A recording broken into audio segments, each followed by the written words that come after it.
السلام علیکم ورحمۃ اللہ۔ اعوذ باللہ السمیع العلیم من الشیطان الرجیم، بسم اللہ الرحمن الرحیم۔ ربی اشرح لی صدری ویسر لی امری واحلل عقدۃ من لسانی یفقہوا قولی۔ اللہم رب زدنی علما، اللہم رب زدنی علما، اللہم رب زدنی علما۔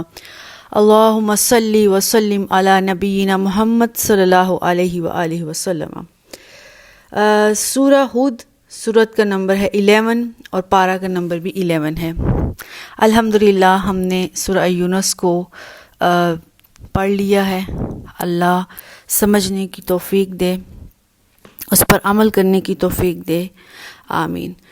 سورۃ ہود مکیہ، یہ سورت جو ہے ہود، یہ بھی مکی سورت ہے سورہ یونس کی طرح، اور اس کے 10 رکوع ہیں اور 123 اس میں آیات ہیں۔ جیسے کہ ہم پہلے پڑھ چکے ہیں کئی دفعہ، جتنی بھی سورہ مکی ہوتی ہیں ان سب میں ایک موضوع پر بات ہوتی ہے، اور وہ یہ ہے کہ اللہ سبحانہ وتعالیٰ لوگوں کو سمجھاتے ہیں کہ صرف ایک اللہ کی عبادت کرنی ہے، ایک اللہ کو ماننا ہے، اور اس کے کہے ہوئے احکامات پر عمل کرتے ہوئے زندگی گزارنی ہے، اور پھر اس زندگی کی تیاری اس طرح کرنی ہے کہ ایک ججمنٹ کا، حشر کا دن ہے، اور اس میں اللہ سے ملاقات ہے، اللہ کے سامنے نامہ اعمال پیش کیا جائے گا، پھر اعمال کے مطابق سزا اور جزا کا جو بھی معاملہ ہے اس پر یقین رکھنا اور اس کے مطابق زندگی گزارنا۔ تو سورہ الہود میں دیکھتے ہیں کہ اللہ سبحانہ وتعالیٰ کے کیا احکامات ہیں۔ بسم اللہ الرحمن الرحیم۔ الف لام را، کتاب احکمت آیاتہ ثم فصلت من لدن حکیم خبیر۔ الف لام را، کتاب، یہ ایسی کتاب ہے، احکمت آیاتہ، اس کی آیات کو اللہ نے محکم بنا دیا ہے۔ محکم کیا ہے ابھی ہم بات کریں گے۔ ثم فصلت من لدن، پھر اللہ سبحانہ وتعالی نے تفصیل بیان کی ہے اپنی طرف سے۔ وہ اللہ جو حکیم ہے، وہ اللہ جو خبیر ہے، وہ حکیم اور وہ خبیر ہستی کی طرف سے یہ کتاب تفصیلاً بتائی گئی ہے۔ یہاں ایک چیز نوٹ کرنے والی ہے، وہ ہے کہ جن آیات کا، جن صورتوں کا آغاز حروف مقطعات یعنی الف لام را، الف لام میم، طاسین، یاسین، اس طرح کے الفاظ سے ہوتا ہے، وہ آیات اور وہ صورتیں بہت امپورٹنٹ ہوتی ہیں۔ ان میں خاص سبجیکٹ کے اوپر بات کی جاتی ہے۔ ویسے تو پورا کا پورا قرآن جو ہے وہ بہت اہم ہے، لیکن اسپیشلی وہ صورتیں جن کے شروع میں حروف مقطعات سے بات شروع ہو، وہ صورتیں بہت زیادہ اہمیت کی حامل ہیں۔ یہاں کتاب حکمت سے مراد ہے یہ ایک ایسی کتاب، اس سے مراد پورا کا پورا قرآن بھی ہے، اور اس سے مراد یہ سورت، اس سورت کو اگر ہم ایک بک میں، ایک بکلٹ میں، نوٹس میں تبدیل کریں تو اس سے مراد یہ پوری کی پوری سورت، اور ویسے اس سے پورا قرآن مراد ہے۔ اب ہم نے یہ دیکھنا ہے اللہ نے یہاں پر جو بات کی ہے کہ یہ کتاب کی جو آیات ہیں وہ محکم ہیں، تو محکم آیات سے کیا مراد ہے؟ یہ بات ہم سورہ آل عمران کی آیت نمبر 7 میں تفصیل سے پڑھ کر آئے تھے۔ اللہ سبحانہ وتعالیٰ نے وہاں پر بھی یہ بات کی تھی کہ اللہ نے کچھ آیات محکم بنائی ہیں، کچھ متشابہ بنائی ہیں، اور محکم آیات کا لغوی معنی ہے کہ حکمت، دانائی اور تجربے کی ساخت پر کسی چیز کو پرکھنا اور مضبوط کرنا۔ جیسے کہ اللہ سبحانہ وتعالیٰ کا بھی ارشاد ہے ثم یحکم اللہ آیاتہ، پھر اللہ محکم آیات بھیجتا ہے۔ محکم وہ آیات ہوتی ہیں جس میں بہت دانائی ہے، حکمت ہے، شرعی احکامات ہوتے ہیں، اور محکم آیات سے مراد وہ آیات ہیں جس میں کلیئر میسیج ہوتا ہے، یہ کرنا ہے اور یہ نہیں کرنا۔ کلیئر میسیج ہوتا ہے، کسی شک و شبہ کی گنجائش ہی نہیں رہتی ہے، اور وہ میسیج اتنا کلیئر ہوتا ہے کہ ہر ذی روح انسان اس کو سمجھ سکتا ہے، اس پر غور و فکر کر سکتا ہے، ان آیات میں کوئی نقص اور کوئی خرابی نہیں ہوتی ہے۔ ان محکم آیات کو سمجھانے کے لیے اللہ سبحانہ وتعالیٰ کبھی ماضی کے حالات بتاتے ہیں، کبھی آئندہ مستقبل کی پیشن گوئیاں کرتے ہیں، اور اس میں انسانی سمجھ کے لیے ہر شعبے سے ریلیٹڈ احکامات ہوتے ہیں، اور وہ احکامات انسان کی بھلائی کے لیے ہوتے ہیں۔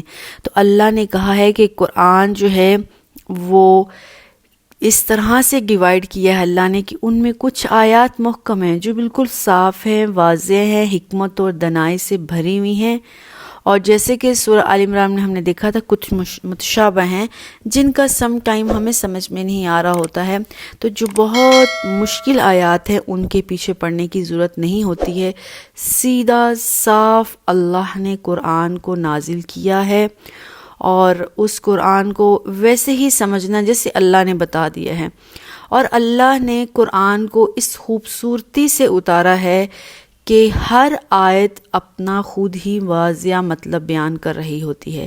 اگر اس آیت میں بات سمجھ میں نہیں آتی ہے تو اللہ سبحانہ وتعالیٰ نیکسٹ آیات اس سے ریلیٹڈ نازل کرتے ہیں تاکہ اس آیت کو اچھی طرح سمجھا جا سکے، اور پھر اگر اس آیت اور ان صورتوں میں بات کلیئر نہ ہو، اس سے ریلیٹڈ اللہ تعالیٰ نے اور صورتیں نازل کر دی ہیں جن میں وہی واقعات، وہی باتیں مزید تفصیل کے ساتھ ہیں، تاکہ کوئی بات مبہم نہ رہ جائے، چھپی نہ رہ جائے، ایسا نہ ہو کہ انکلیئر رہ جائے۔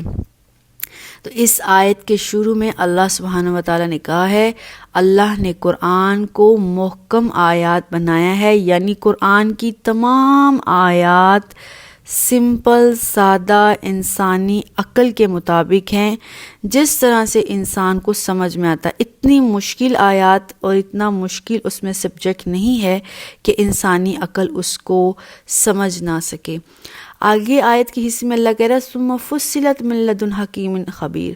اللہ سبحانہ وتعالیٰ جو حکمت سے بھری ہوئی ذات ہے، جو ہر چیز کی خبر رکھتی ہے، اس ذات، اس ہستی کی طرف سے اس کتاب میں ہر چیز کی تفصیل آئی ہے۔ اب کسی بھی شک و شبہ میں پڑھنے کی ضرورت نہیں ہے۔ انسان کی ہدایت کے لیے وہ سب کچھ اللہ نے بتایا ہے اس کتاب میں جو اس کے لیے ضروری ہے۔ وہ تمام واقعات، وہ تمام باتیں، وہ ہر شعبے سے ریلیٹڈ، سیاست ہے، مذہب ہے، اخلاق ہے، معاشرت ہے، کوئی زندگی کا شعبہ اللہ نے اس قرآن میں نہیں چھوڑا ہے جس میں انسان کی ہدایت کے لیے احکامات نہیں آئے۔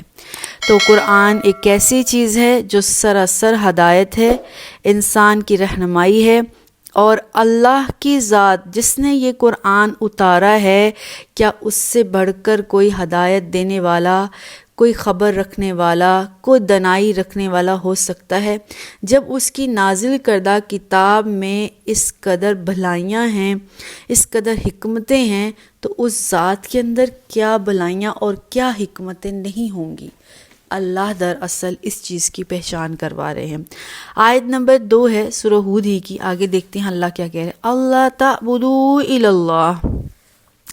اللہ نے یہ آیات اللہ کہہ رہے ہیں اس لیے تفصیل سے واضح کھول کھول کے بیان کی ہے تاکہ اللہ کے سوا اے انسانوں تم کسی کی عبادت نہ کرو۔ اننی، بے شک میں، لکم منہ نذیر بشیر، اور اللہ نے اپنے نبی کو یہ کہا ہے، نبی آپ لوگوں سے کہیے صلی اللہ علیہ وآلہ وسلم، میں اللہ کی طرف سے تم لوگوں کو ڈرانے کے لیے اور خوشخبریاں دینے کے لیے نازل کیا گیا ہوں، بھیجا گیا ہوں اس دنیا میں، اور اللہ کا پیغام لے کر تم لوگوں کے پاس آیا ہوں۔ وہ پیغام کیا ہے؟ اللہ کے سوا کسی چیز کی عبادت نہیں کرنا۔ دراصل یہ آیت اشارہ کرتی ہے وہ جو ہم مسلمان جس کو پہلا کلمہ کہتے ہیں لا الہ الا اللہ، یہ اس کی تفصیل ہے۔ اصل میں ہوتا کیا ہے کہ ہم لوگ لا الہ الا اللہ کو صحیح طرح سمجھ نہیں پا رہے ہیں، اور یہی حال کفار مکہ نے بھی کیا تھا۔ لا الہ کا مطلب کیا ہے؟ کوئی الہ نہیں ہے۔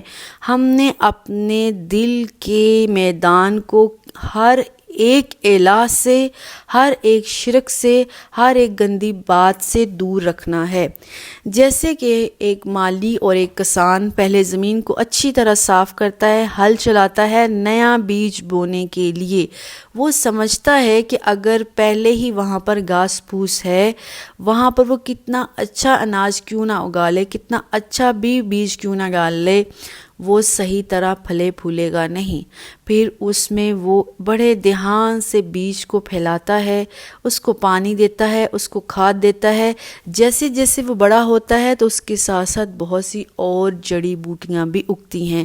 وہ کیا کرتا ہے؟ گوڈی کرتا ہے، ان جڑی بوٹیوں کو وہاں سے اکھاڑ کر پھینکتا ہے تاکہ جو غذا، پانی، کھاد، میٹیریل وہ اس فصل کو دے، وہ کہیں گھاس پھوس نہ کھا جائے۔ اصل جس پھل کو، جس اناج کو غذا چاہیے بس اسی کو ملے۔ اور اگر وہ ایسا نہیں کرے گا تو جس طرح سے غلہ اگتا ہے اس کے ساتھ ساتھ اسی تعداد میں ایکسٹرا جڑی بوٹیاں اور گھاس اگے گی۔ وہ آخر میں جب غلہ کاٹے گا تو اس کے ہاتھ میں کچھ بھی نہیں آئے گا۔ ایک سادہ کسان، ایک سادہ مالی اس بات کو اچھی طرح سمجھتا ہے۔ پہلے لا الہ الا اللہ کریں گے، اس زمین کا صفایا کریں گے تو پھر الا اللہ اناج اگے گا۔ ہم انسانوں کو بھی یہ بات سمجھنی ہے۔ وہ کیا ہے؟ اپنے دل کی زمین کو لا الہ کے ساتھ صاف کرنا۔ کوئی الہ نہیں ہے۔ الہ اپنے اندر بہت زیادہ معنی رکھتے ہیں۔ اس میں دیوی دیوتا بھی ہیں، اس میں ہماری نفسانی خواہشات بھی ہیں، اس میں حسد، بغض، غصہ اور وہ ساری بیماریاں جو انسان کے اخلاق کو کھا جاتی ہیں وہ سب اس کے اندر شامل ہیں۔ جب لا الہ ہمارے دل میں آ جائے گا پھر الا اللہ بہت ہی اچھے طریقے میں دل میں سجے گا۔ پھر اس اللہ کی محبت، اس کے خوف، اس کی اپنائیت ہمارے دل میں آ جائے گی۔ تو اللہ سبحانہ و تعالیٰ آیت نمبر 2 سورہ ہود کی جو بات کر رہے ہیں، محمد صلی اللہ علیہ وآلہ وسلم اور باقی تمام انبیاء کو اللہ نے اسی طرح کی دعوت دی تھی۔ وہ دعوت تھی کہ اللہ کے علاوہ کوئی الہ نہیں ہے۔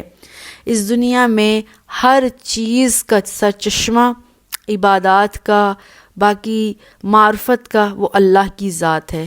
اگر کسی نے اپنے دل سے کفر و شرک جیسے گندے عقائد کو باہر نہ نکالا، چاہے اس کا کردار کتنا ہی اچھا کیوں نہ ہو، وہ صحیح طور پہ پہچان نہیں کر پائے گا، اللہ کی خالصتاً ہو کر عبادت نہیں کر پائے گا، اللہ کی وہ زندگی کو اس طرح سے سمجھ نہیں پائے گا جس طرح سے اللہ اس کو سمجھانا چاہتے ہیں۔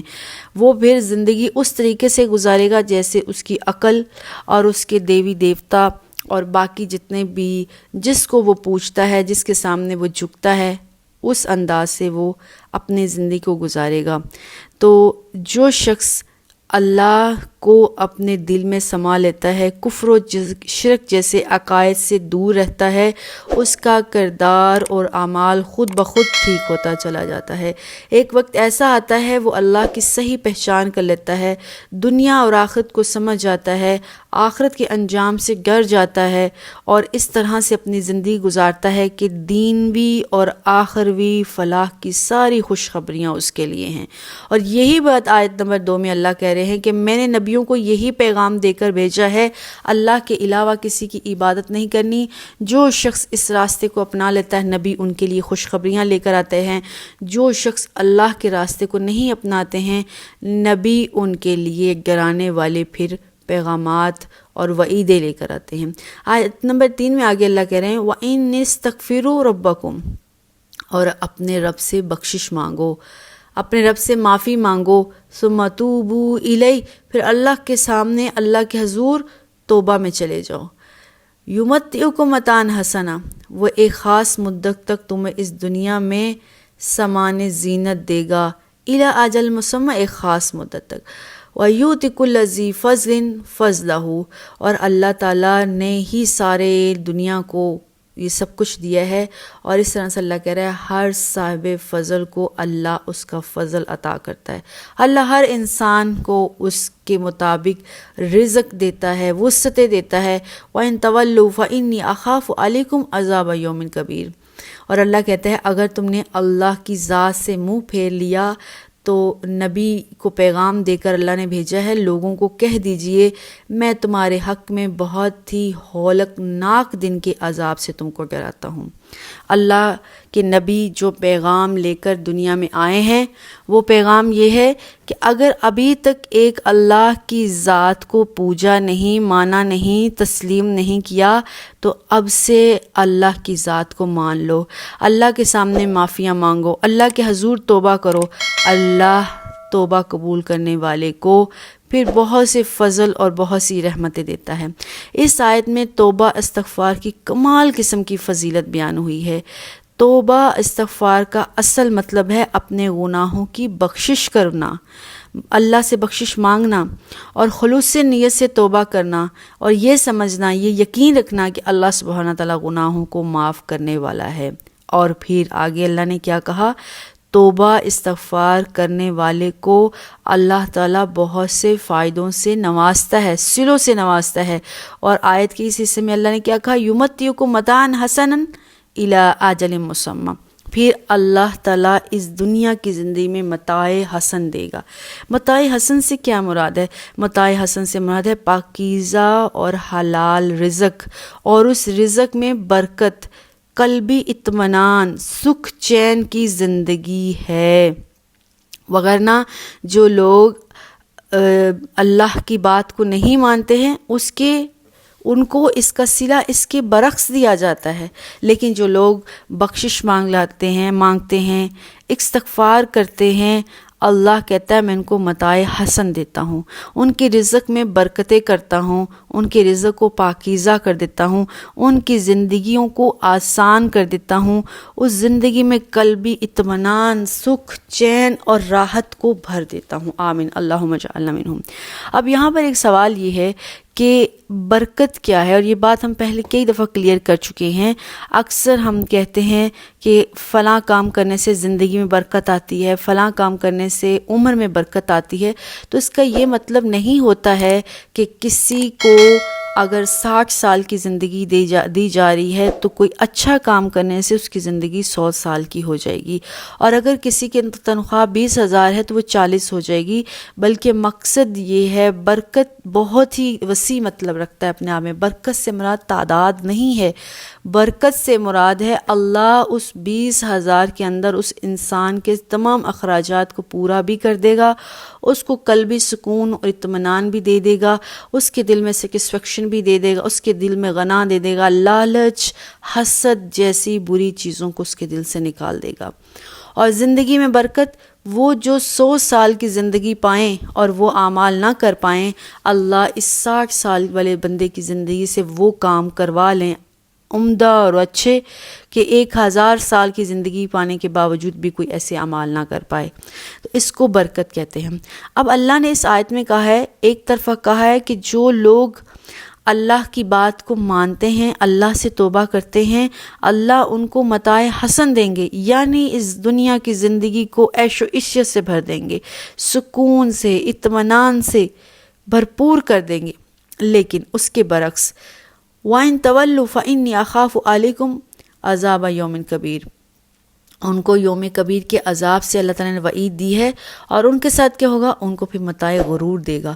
اور ایسا ہی ہوا، متاع حسن کے مقابلے اللہ تعالیٰ نے کافروں کے لیے متاع غرور کا لفظ استعمال کیا ہے، یعنی یہ دنیا کی ساری زیب و زینت ان کو دی تو جائے گی، لیکن اس زیب و زینت کو استعمال کرتے ہوئے وہ اللہ کا کبھی شکریہ ادا نہیں کریں گے، وہ دھوکے اور فریب میں مبتلا رہیں گے، وہ سمجھیں گے ہم دنیا کی سب سے بہترین زندگی گزار رہے ہیں، اللہ ان پر بڑا مہربان ہے، جبکہ نہ ان کو حلال کی تمیز تھی نہ حرام کی تمیز تھی۔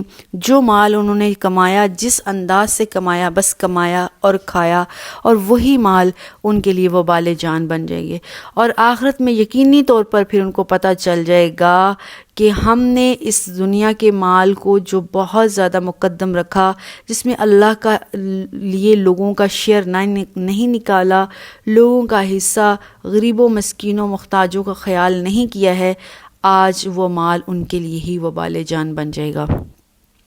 تو آیت نمبر 3 سورہ ہود میں اللہ سبحانہ و تعالیٰ نے بہت ہی تفصیل سے اپنا انٹروڈکشن کروایا ہے، اور پھر کہا کہ اب تک جو لوگ مجھ اللہ سے دور تھے وہ توبہ استغفار کریں اور میرے قریب آ جائیں اور میرے بندے بن جائیں۔ جب وہ توبہ اور استغفار کو لازم کر لیں گے، پھر توبہ استغفار کے جو کمال فضائل ان کو ملنے والے ہیں ان کو پھر بعد میں سمجھ میں آئے گا۔ پھر اللہ تعالیٰ اس توبہ استغفار کے صلے میں ان کو کیا کیا نعمتیں کرنے والا ہے وہ ابھی ہم نے پڑھا ہے۔ آیت نمبر 4 آگے دیکھتے ہیں، اِلَى اللَّهِ مَرْجِعُكُمْ وَهُوَ عَلَىٰ كُلِّ شَيْءٍ قَدِيرٌ، وہ اللہ ہی ہے، تمہیں اس اللہ کی طرف لوٹ کر جانا ہے اور وہ اللہ ہر چیز پر قادر ہے۔ یہاں اللہ سبحانہ و تعالیٰ کیا کہہ رہے ہیں کہ جو لوگ اللہ کے ساتھ جو اللہ نے احکامات دیے ہیں کہ اللہ کو مانو، پھر اللہ نے کہا ہے توبہ استغفار کرو، نیک اعمال کرو، اللہ تعالیٰ ان کی قدردانی کرے گا۔ لیکن آگے اللہ کہہ رہے ہیں کہ جو لوگ اللہ کی ان ساری باتوں کو نہیں مانتا تو وہ یاد رکھے یہ دنیا ایسے ہی نہیں دی گئی ہے، یہ دنیا دارالامتحان ہے۔ یہاں یہ جو بھی اللہ نے کام کرنے کو کہا ہے وہ پریکٹیکلی کرنے کے لیے بھیجا گیا ہے، اور کوئی شخص اس کو سیریس نہیں لے رہا ہے تو اس کو یاد رکھنا چاہیے اس نے واپس اپنے رب ہی کے پاس جانا ہے۔ اور پھر مجرموں کو یہ بات اچھی طرح یاد ہونی چاہیے کہ جب مجرم جرم کر کے واپس اپنے آقا کے پاس جاتا ہے اس کے ساتھ جو سزا کا معاملہ ہوتا ہے وہ یہ بات سمجھ لے۔ تو اللہ کی ذات بھی یہی کہہ رہے اس دنیا کی زندگی میں رہتے ہوئے ایک اللہ کی پہچان کر لو، اس کے کہے ہوئے احکامات کے مطابق زندگی گزار لو۔ اگر اس سے روگردانی کرو گے تو کوئی چھپنے کے لیے جائے پناہ نہیں ملے گی، اور پھر آخر میں نہ اس موت سے بھاگ سکتے ہو، نہ اللہ کے سامنے کھڑے ہونے سے بھاگ سکتے ہو۔ اللہ کے سامنے کھڑے ہونا ہے، اللہ کے حضور حاضر ہونا ہے، اور وہ ہر چیز پر قادر ہے۔ پھر دوبارہ تمہیں اپنے سامنے جس طرح سے اس نے پہلی مرتبہ پیدا کیا تھا دوبارہ تمہیں اٹھائے گا، اور تمہیں خوشی یا ناخوشی سے اس کے سامنے حاضر ہونا ہی ہے۔ آیت نمبر 5 جو ہے نا اس بات کو مزید وضاحت کرتا ہے۔ اللہ کہتا ہے اعلیٰ دھیان سے سن لو، خبردار دیکھو ذرا اللہ کی اس بات پر غور کرو، انہم یثنون صدورہم، جب لوگ اپنے سینوں کو موڑتے ہیں، لیستخفوا منہ، تاکہ وہ اللہ سے چھپ جائیں، الی حین یستغشون ثیابہم، اور یاد رکھو اس وقت جب وہ اپنے آپ کو کپڑوں سے ڈھانپ رہے ہوتے ہیں، یعلم ما یسرون وما یعلنون، وہ اللہ اس وقت بھی سب کچھ جانتا ہے جو وہ چھپاتے ہیں جو وہ ظاہر کرتے ہیں۔ انہ علیم بذات الصدور، کیونکہ اللہ دل کی باتوں کو جانتا ہے۔ کفار مکہ کا ایک طرز عمل تھا، اور یہ بات جو ہے انشاءاللہ سورہ یوسف میں بھی ہم پڑھیں گے کہ جب جو ہے عزیز مصر کی بیوی گناہ کرنے لگی تو اس نے اپنے خداؤں کے سامنے اپنے دیوی دیوتاؤں کے اوپر کپڑا ڈال دیا تاکہ وہ اس کے گناہ کے گواہ نہ بنے۔ تو کفار مکہ بھی جب کوئی اس طرح کی حرکت کرتے تھے تو ان کے گھر کے چاروں طرف ارد گرد جتنے بھی انہوں نے اپنے ہاتھ سے بنائے ہوئے بت رکھے ہوئے تھے جن کو وہ اپنا دیوی دیوتا اپنا رب مانتے تھے ان کو چھپا دیتے تھے، کسی کپڑے سے ڈھانپ دیتے تھے تاکہ وہ اس سے چھپ کر کوئی گناہ کریں۔ تو اللہ کہہ رہے ہے کہ جب تم اپنے کپڑے اتارتے ہو، جب تم اپنے آپ کو کپڑوں سے ڈھانپتے ہو، اس سارے حالات میں اللہ تمہیں دیکھ رہا ہے۔ بہت سی چیزیں ایسی ہیں دراصل ظاہراً اس سے لگتا ہے کپڑوں کو ڈھانپنا، اپنے آپ کو ڈھانپنا یا اپنے آپ کو ننگا کرنا یہ مراد نہیں ہے۔ اصل میں اس آیت سے مراد ہے انسان اپنے آپ کے باڈی کے جو نقصانات ہیں، جو نقص ہے، اس کو کپڑے سے ڈھانپ کر دنیا کے سامنے چھپا سکتا ہے لیکن اللہ سے نہیں چھپا سکتا۔ اسی طرح دل کے اندر سینہ ہے، اور سینے کے اندر جو دل ہے اس کے اندر جو راز اور جو کفر اور جو اللہ کے خلاف باتیں، شرک و بدعت ان کفار مکہ کے سینوں میں موجود ہے۔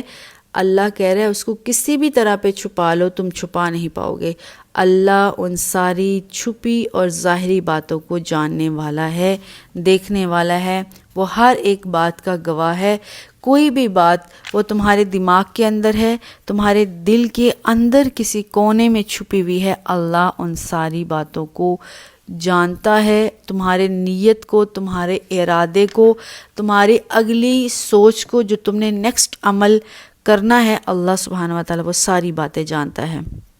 اس سے کوئی راز، کوئی چیز چھپی ہوئی نہیں ہے، ہماری کوئی نیت اس سے چھپی ہوئی نہیں ہے، ہمارا کوئی ماضی کا عمل اس سے چھپا ہوا نہیں ہے۔ تو جب اس اللہ کو ہر چیز کا علم ہے تو کیوں نہیں ہم اس کے سامنے اپنے دل کو کھول کے رکھ دیتے، اے اللہ ہم سے یہ خطا اور یہ غلطی ہو گئی ہے، اے اللہ تم ہمیں معاف کر دے۔